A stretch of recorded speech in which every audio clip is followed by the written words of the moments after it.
This is Zoe, a beetle of the species Zophobos morio and one of my many beloved pets.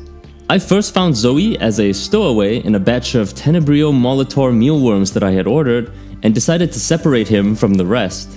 Given that Zoe is a separate species from your typical mealworms, he's not going to be able to mate and produce offspring with any of the others. This means that until we can get him a female suitor, he's going to be living the bachelor life. And true to the bachelor life, the current home he's being raised in is a pitiful mess, and that's what we're gonna fix today.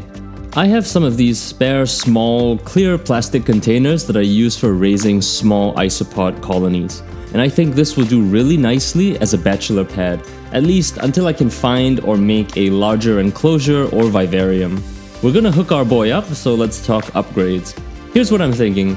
The main substrate is going to be soil, and I'm gonna give it 2 levels. The partition will be buttressed with some pebbles. On the upper level, we're going to provide a small man cave for Zoe to chill in. Darkling beetles like the dark, so having an opaque spot to relax in is important. We're going to put some small plants around the area too. The lower level will be for food. Zoe's diet will mainly be wheat bran and things like cucumbers or carrots for hydration. We're going to design a food tray with a deep compartment for the bran and a shallower one to put small fruits and veggies on. Given that this will be embedded in the soil, I'm also going to make a compartment that holds this food tray so that cleaning and maintenance is easier. To stop things from looking too out of place, I'll be printing in a wood fill PLA that will give the prints a slightly more natural aesthetic, more on that later. I don't really print in wood very often because I find it wears down my nozzles faster. The filament also has a lower nozzle temperature requirement than my usual PLA, so I had to do some tuning for that too.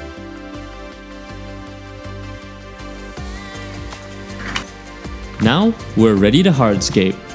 First, I'll tape down the food tray holder so that it doesn't move. Then I'll add in a small amount of charcoal and gravel to make a simple drainage layer. On top of this, I'll pour in some potting soil as the main substrate and form that around the print. Then I'm going to add in a bit more soil and form 2 distinct levels, making a wall between them with some small stones.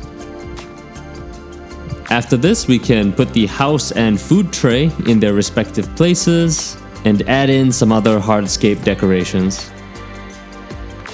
For plants, I'll be using Sedum japonicum Tokyo Sun. I'm choosing these succulents because they look really nice, they won't outgrow the enclosure so quickly, and they'll tolerate dry soil. My plastic box doesn't have any drainage holes, so it's important to keep the watering in check. Now that things are starting to come together, it's time to introduce the neighborhood community. I'm adding in some springtails to keep Zoe company and to help control the mold and fungi growth in the enclosure. I'll also pepper the area with a bit of shredded leaf litter for them to eat as well. On today's menu for Zoe, we have fine imported wheat bran from China with a side dish of carrot and cucumber salad.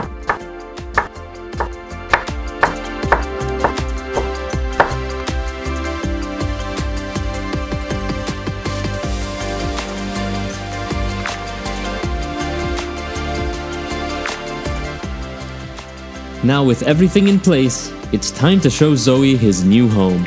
It's been a really fun project and I really hope he likes it. Between the dark place to hide, the natural greenery, and the food service, I hope that Zoe will be happier here until I can find a larger habitat to add him to.